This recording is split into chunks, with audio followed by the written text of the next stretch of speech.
I just finished today streaming the finale of Deltarune Chapter 5, which pretty much included the weird route and a bunch of additional stuff, and just finishing it up. That'll be on the VOD channel for anyone who's interested. But more to the point is that I've been pretty much in a haze. For context, today's Monday. I streamed the finale of the main game of Chapter 5 on Friday. And since then, I have done nothing but think about Deltarune. More or less. I've done nothing but listen to the music and brain rot over the characters and themes, and just drown myself in the incredible feelings I felt. I felt so much with all the characters, and now today I've finished it. I finished my Chapter 5 journey, and I've just been kind of stun-locked since I finished it a couple of hours ago, and I'm just like, you know what, let's make a little video about this to sort of encapsulate this journey so far, my journey through the first 5 chapters of Deltarune. I don't really have any idea of what I'm going to say, but I'll say a few things. I, like everyone else, I started Deltarune upon the release of the first chapter of Chapter 1. And I guess what I'll do here is I'll go through each chapter and my thoughts on each chapter and my connection to the characters and the things that I thought at the time and all that. So Chapter 1 is a really, really good start. I think it spends a decent amount of time introducing the characters, laying the foundations, kind of some of the meta elements, but a lot of the foundational concepts, and it introduces the trio. It is the catalyst for the relationships and the dynamics, and it sets the stage for the lore and a lot of the brain-rotting theory stuff. It sets the stage for, and it introduces you to the gameplay, the approach that the gameplay has, the sort of tone, and just everything. I think stylistically, everything that Deltarune's about, Chapter 1 introduces very, very effectively. I think it does some really good things with the introductory stuff about the relationships, but specifically with the main trio, but also elements of Chris's home life and who they are, and the beginnings of the really horrifying, in some ways, meta elements that and the relationship between Chris and the player.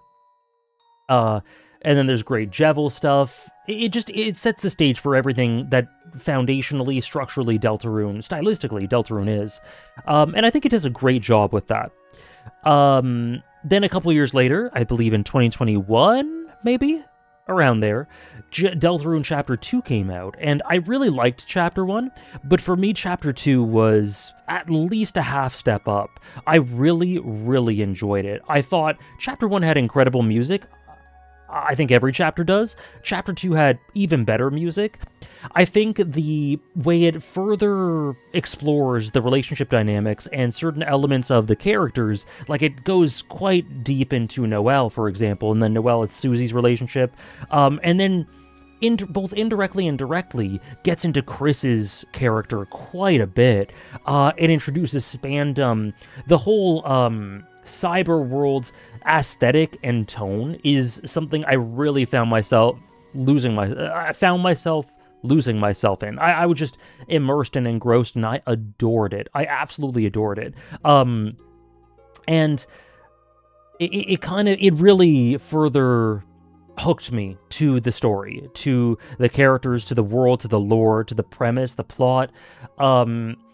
And it gave us one of the best characters in Spamton, and through him and through his characterization and the fight and the visual storytelling and the auditory storytelling and the lore therein, gives you, to me up until that point, the biggest hook in the story, and such a fascinating parallel and foil with Chris through Spamton. I think he is a fascinating, endlessly deep and interesting and tortured character. Very sort of sobering character in a lot of ways. Yeah, I really loved Chapter 2. I thought it did a great job at further exponentially hooking me into the story. But here's the thing. After the first 2 chapters came out, there was, 4 years? 4 years with no releases. And a couple things to know about me is the Deltarune fandom is insane. The Deltarune fandom is insane. And I mean that very complimentarily. I mean that affectionately, and it's a compliment. The Deltarune fandom are so creative, so imaginative, so passionate, and pour themselves into theorizing and fan work and fan creations, and just essentially discussing and expressing all that they love about the story through different ways. And part of the Deltarune experience, or for those who are like that, is really delving into the weeds and latching onto all these little bits of dialogue and all these theories and all this extraneous extra stuff and the newsletters and Noelle's blog and all this extra stuff all over the place in the program files and everything. That's a big part of the identity of Deltarune and the years, the live experience of going through it.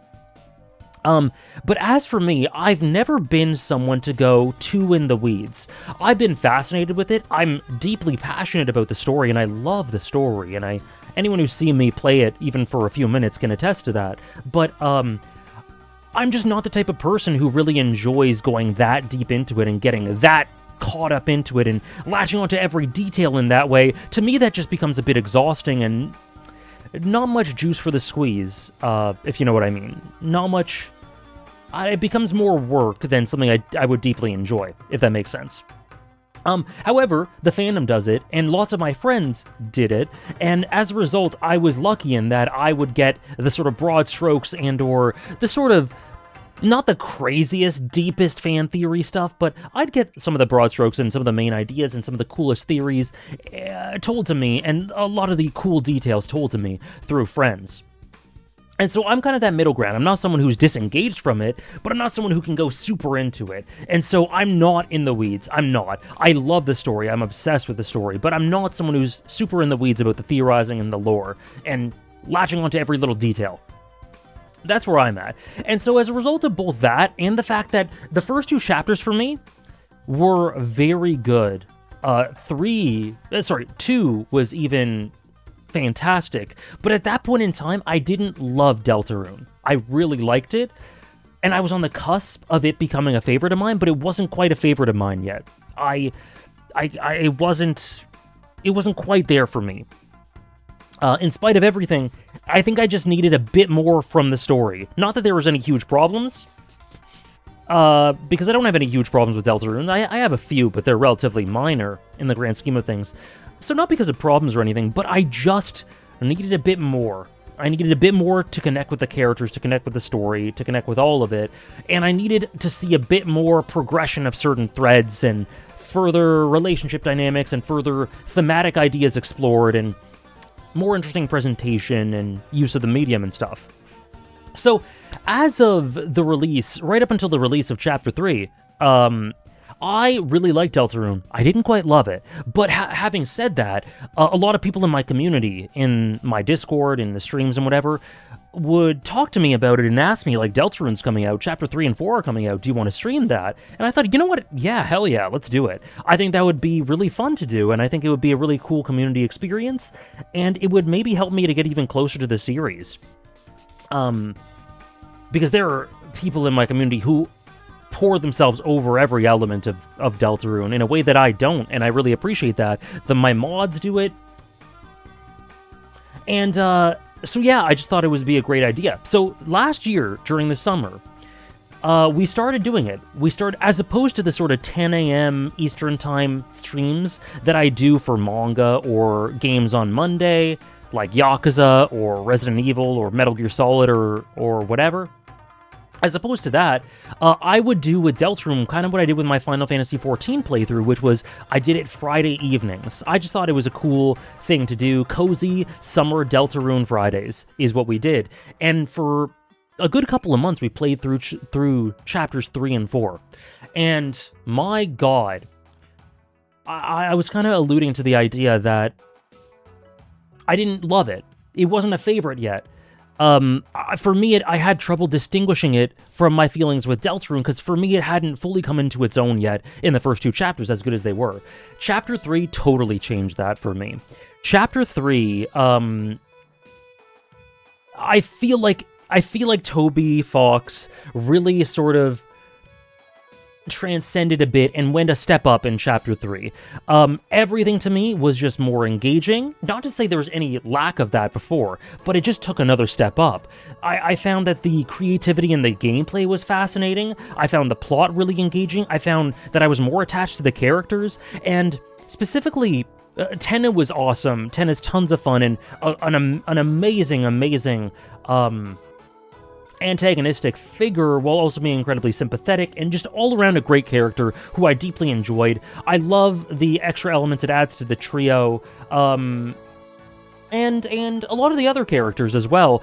But what I love about Chapter 3 is what I would say about it is it has a sort of narrower focus. It has a narrower scope, but that scope, within that scope, is a desire and an ambition and an execution and expression to be an incredibly creative, abstract vision that uses the medium and uses form to its utmost advantage to tell you a incredibly shocking, pulsating, thrilling, goosebumps-inducing story, a bit of a character piece of Chris and all the layers that are associated with them. And it properly, for the first time, it dawned on me during Chapter 3 how essential the theme of yearning and nostalgia and the idea of looking back on these times that were so beautiful, times in one's childhood that were so beautiful, with the holidays and with the dreamers and with Azrael and Des, who is now gone, and how the fragments of that, the wisps of that, the pale shadows of that leave their mark on those who were a part of that. On Rudy, whose health is ailing, on Carol, who goes about it her own way, on Toriel, and on Asgore, who is such a sad figure. And then Chris and Noelle, of course, both of whom are such sad figures who have lost so much and who yearn for those days where everything seemed to be so innocent and okay.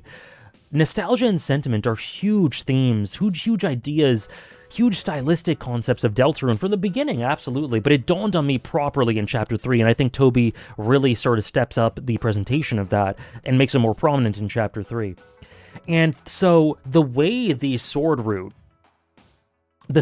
is executed, I got goosebumps, I had a chill down my spine, I had my blood run cold several times throughout with the sword route stuff. It is some of the most shocking, unbelievable things I've experienced in a video game. The playing in the game, and then Chris looking behind at me, and everything to do with the sword route stuff, and all the associated stuff, and all the eggs, and the mysteries, and all of that, it's unbelievable to me. Absolutely unbelievable. And Chapter 3, because of that, and because of the self-contained narrative in the normal route, a mix of both, really, to me, helped it step up into, okay, this is... Deltarune, for me, is its own thing. It's not only its own thing, but it is also a favorite game of mine at this point. 3 chapters in, and I would be amiss if I didn't mention the secret boss, the Roaring Knight, at the end of Chapter 3. And the incredible fight that is so challenging, so unbelievably difficult, and had me fighting for my life. I streamed for 8 to 9 hours, at least 3 or 4 hours just doing that, and I got so close, and I said, you know what, guys, it's like 3 a.m. my time, I gotta stop, I'm not gonna get any better. And everyone's like, okay, I understand. I'm like, we'll pick this up later. I went to bed, I could not sleep, I could not get Deltarune out of my mind, I could not do it. I straight up could not sleep. And so at around 5 a.m. to 5:30 a.m., I got up, I turned on my computer, I recorded myself, and I'm like, I'm beating this boss. And so I recorded myself for another hour and a half, and I beat it. And so the recording of that's on my VOD channel. But I will never forget that day, because I straight up did not sleep. I pulled an all-nighter, and I was just in crackhead Deltarune mode. The Roaring Night, what does it mean? What does it mean for Chris, and is it Des, and the way that Susie keeps fighting throughout it, and it's so it hooked me. And but it's very much, I think Chapter 3 is a very tight, cohesive, creative achievement. And with a lot of the draws being the ones I just mentioned, for me, Chapter 4 does everything. I think Chapter 4 does all of that.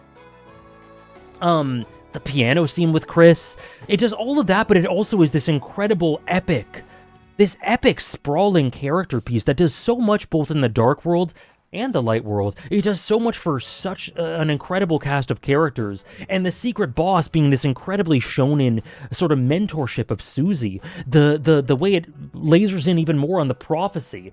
Chapter 4 has my favorite soundtrack, or at least top 2 favorite soundtrack of all the chapters and of all time.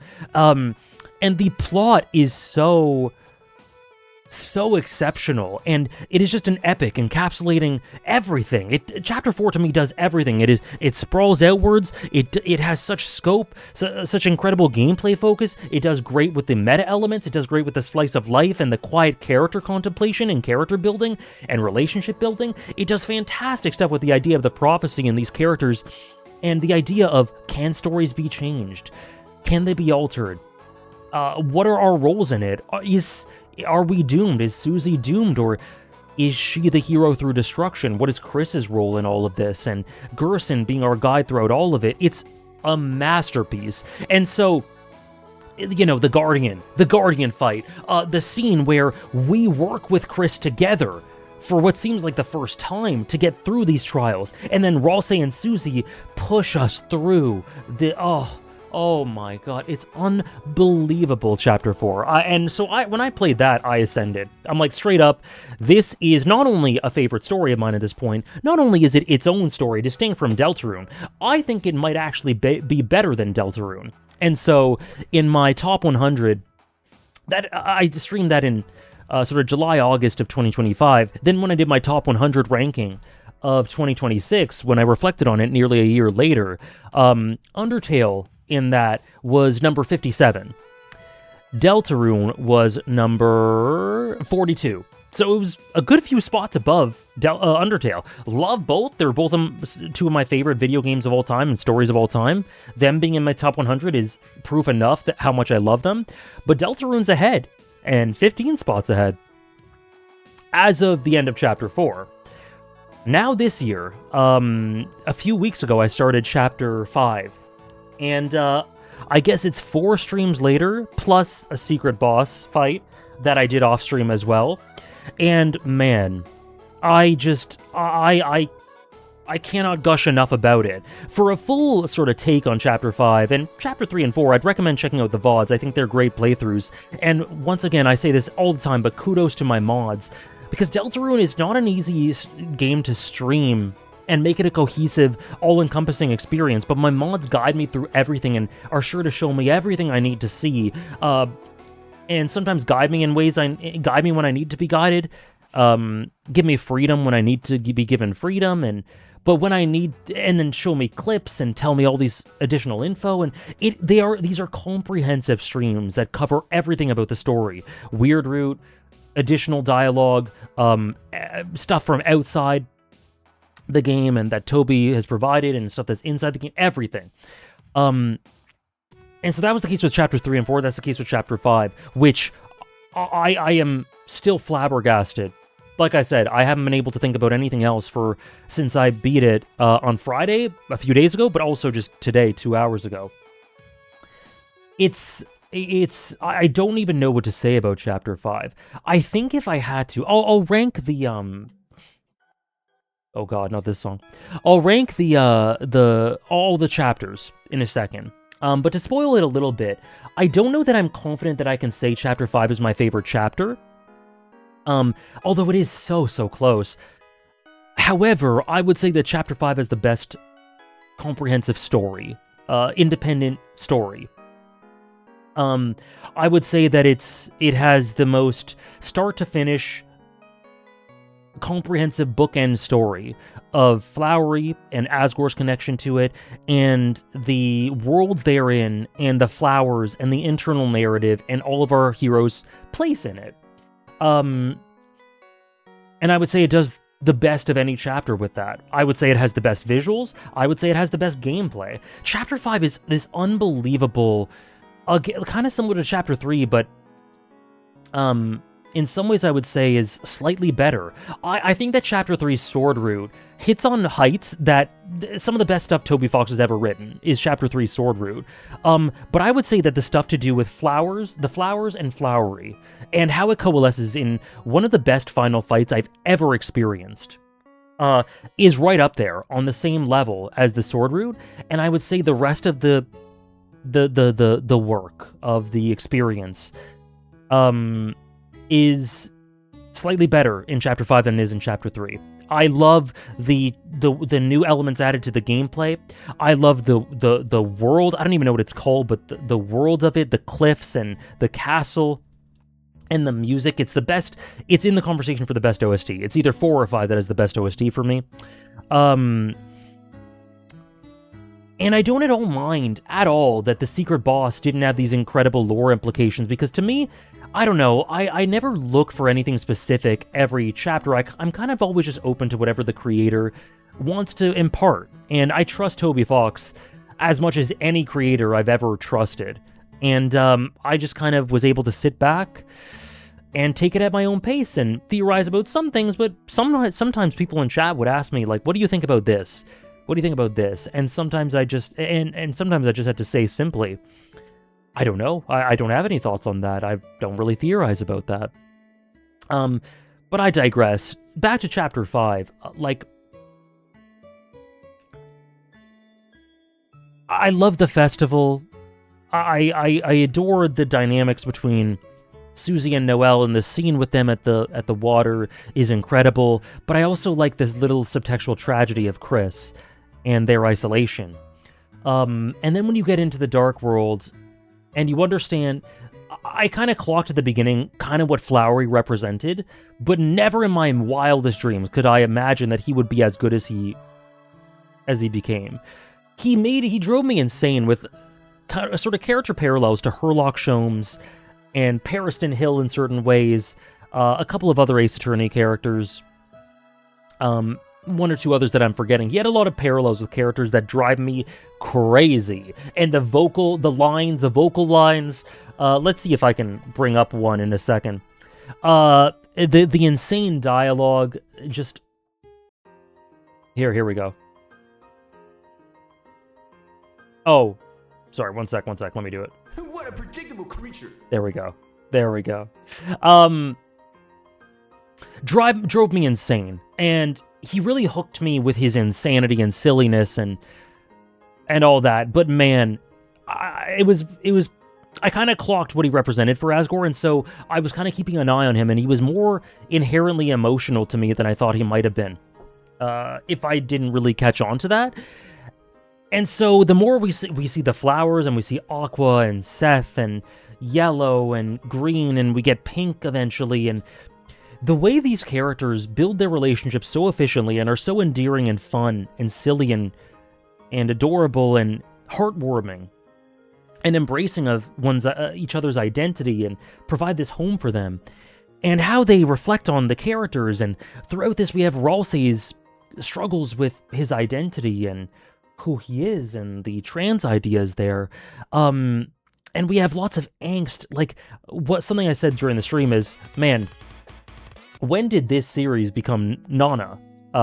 With all this character angst, with every relationship, and the fragments of maybe of feelings between Ralsei and Chris, Ralsei to Chris, and Chris to Susie, and Susie to Noelle, and all of that. It's so angsty all over the place. The character writing and the character drama and the little details is incredible. But then how Flowery has this really, really messy, complex dynamic with Chris, where there's lots of things about Chris that repulses Flowery. That he is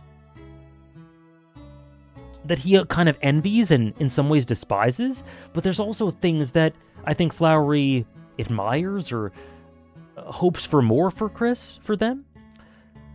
It's, again, I'm not doing it justice, and I'm not trying to do an analysis here, so I'd recommend checking out the VODs where we talk about it much more in depth. But my point is that in combination with Ralsei's journey, and Ralsei's sort of conditioning, that makes him feel like I can't transcend the prophecy.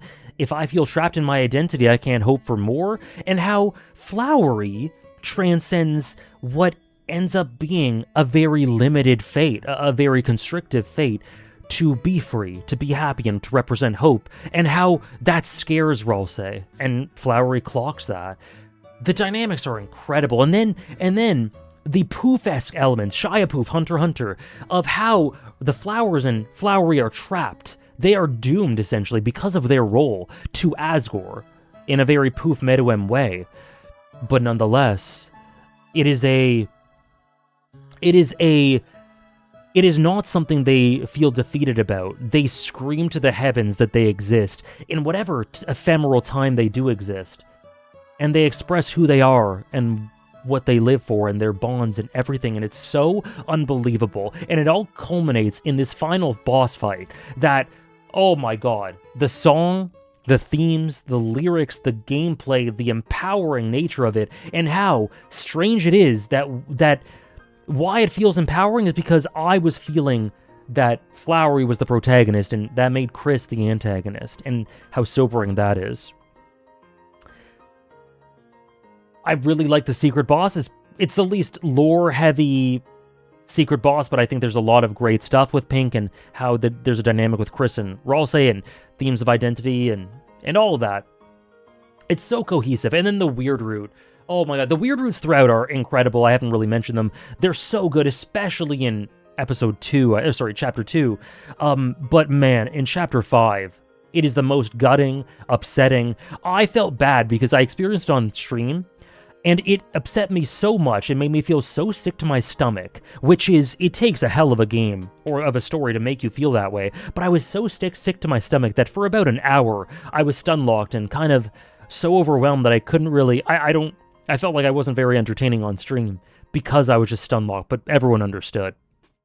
But even the Weird Root, which is this, the theorizing about the Weird Root, it's incredible. But even the Weird Root and all the horror associated with it is cohesive with the themes of Chapter 5. It gives you all these elements that could, in another context, be empowering and be nothing really bad about it and nothing horrifying about it. Could be an affirmation, but in a certain context, with the accumulation of a lack of agency and a trapping of these poor souls, and it just leads to the horror that we see in the Weird Root.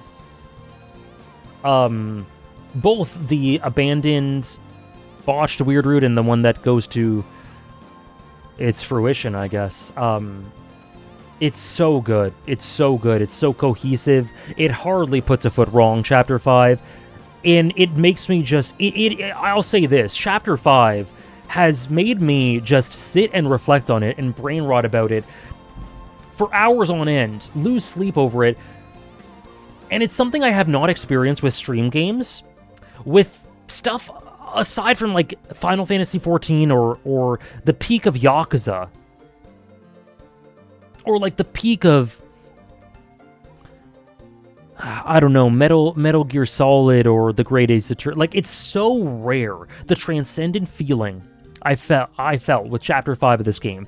And even though I think Chapter 4 I might slightly prefer, Chapter 5 has raised the ceiling of this game. It's made me think about it in ways I never have. It's made me feel like it's a part of my heart and soul. It really has. On a level of something like my favorite Final Fantasies, on a level of something like it's raised the ceiling. It's opened up so many possibilities for my connection to it. And for that, I feel like it's maybe the most important chapter to me. Maybe. It means so much to me. I hope I've gotten that across in the streams and here.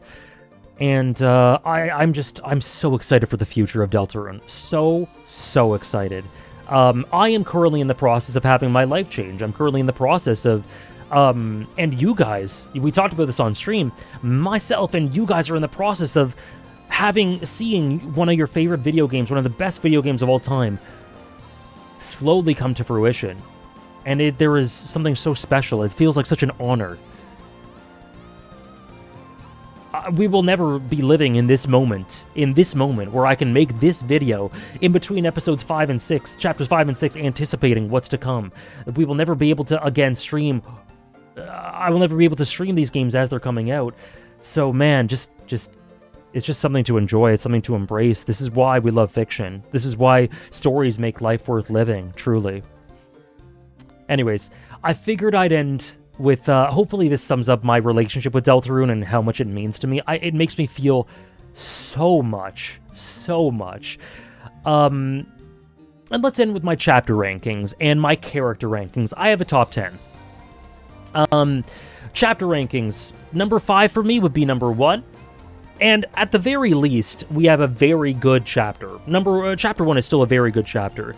But I gotta rank them somehow. So number 5 would be number 1. Number 4 would be number 2. Number 3 would be number 3. Number 2 would be number 5, and it's very close to being number 1, but just about. I think number 1 is chapter 4. So let me show that to you.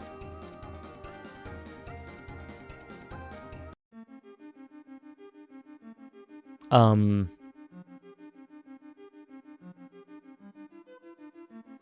just move this. Sorry, it's a huge mess. You can see some of my Discord. But that's my chapter ranking. 4, 5, 3, 2, 1. And with a big jump in my investment between 2 and 3. 3 and 4 were life-changing for me, but 5, I don't know, I feel like it's done something special to me. I really do. If between 2 and 3 is my Heaven's Ward, maybe, for Final Fantasy XIV, 5 is like my Shadowbringers or my Endwalker. It's my Chimera Ant. You know? Anyway. And let me end with my character rankings. My top 10. I hope I haven't forgotten anyone. I just did this off the cuff. I could have forgotten someone. I don't know. Maybe I have. But here are some honorable mentions. Queen. Queen is legit in the conversation for the funniest video game character I've ever seen. Queen is hysterical. Jevel's great. Toriel's really, really good. Sans, I think Sans is going to change our lives. You know, we have the photo that was taken, or the drawing, and then we have this moment where Sans just goes, "Take it easy, buddy," when seeing how upset and hollow Chris is in the Weird Route for Chapter 5. Like, oh, that moved me so much. Birdley's really good. But those are honorable mentions, and then we get to the top 10. 10, again, I could have forgotten someone. Apologies if I did. If you think I did, feel free to mention it in the comments. But this is what I got. Flowers, the Flowers, and this is a collective. The Flowers as a collective, minus Flowery, is number 10 for me.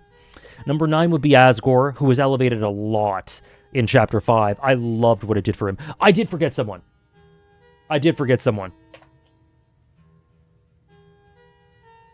Rudy. Let me do a top 11. The Flowers, then Rudy, then Asgore. Yeah, I love Rudy. Adore him. And then also, there are some who are cooking that are honorable mentions because I don't quite know exactly where they're going, but Carol is fascinating. Des / Roaring Knight, maybe? Azriel. Yeah, there's lots of cooking for the honorable mentions. And I can't wait to see some of these characters, what becomes of them. So yeah, 11 would be the Flowers, Aqua and Pink, and yeah. 10 would be Rudy, who I deeply, deeply love. Asgore would be 9, who's elevated so much in Chapter 5. 8 would be... You know what? I think Asgore's actually number 8 for me. Number 9 would be Tenna, who is so incredible throughout Chapter 3. Spamton, still to this day, one of the most complex, rich, thought-provoking characters, I think, in the entire like Undertale Deltarune verse that Toby Fox has ever created. Endlessly imaginative, endlessly cerebral. Number 6 would be Gerson, who, my god, the MVP of Chapter 4, along with a couple others, but like, he moved mountains for me in Chapter 4. The dynamic with Susie, the themes associated with him, the ideas of how stories, what stories are and how they can be overwritten, and I think they can be changed, and all that with regards to the prophecy and fate. Number 5, who used to be number 6 or 7 or 8, but now after the weird root of Chapter 5, the complexity, the tragedy added to her, Noelle is number 5 for me. And very close to number 4. But number 4 is Ralse, who I think gets benefited a ton in Chapters 4 and 5. Number 3, and honestly, super close to being number 2, is Flowery. My hero, my flower man. I am obsessed with this character. I fell in love. He's one of my characters of 2026. And my third favorite, very close to my number 2. But my number 2 is Susie, the hero of prophecy, who I'm so concerned about, but we'll get there. We'll get there in the end, I'm sure. And number 1 is the best character in Deltarune, Chris. One of the best silent protagonists I've ever seen, and I think is on the path to becoming one of my favorite characters of all time. Already is, to an extent, but even higher. Chris, everything about them is world-class, masterful. The nostalgia, the conflict, the lack of agency, the darkness and the weirdness and the roughness and the rawness and the sentiment and the care for others, and the dynamics with everyone, all these characters, and with me, myself. That's my top 10. But with all that said, I think I'm going to leave it there. Thank you so much for listening to me ramble. Please share your thoughts on anything Deltarune. I'd love to hear it. Absolutely love to hear it. Chapter 6, man, I know it's going to be shorter. I think it's going to be incredibly dark. But we need to go further down if we're to ascend in the end. Anyways, thank you so much, and I'll see you in the next one.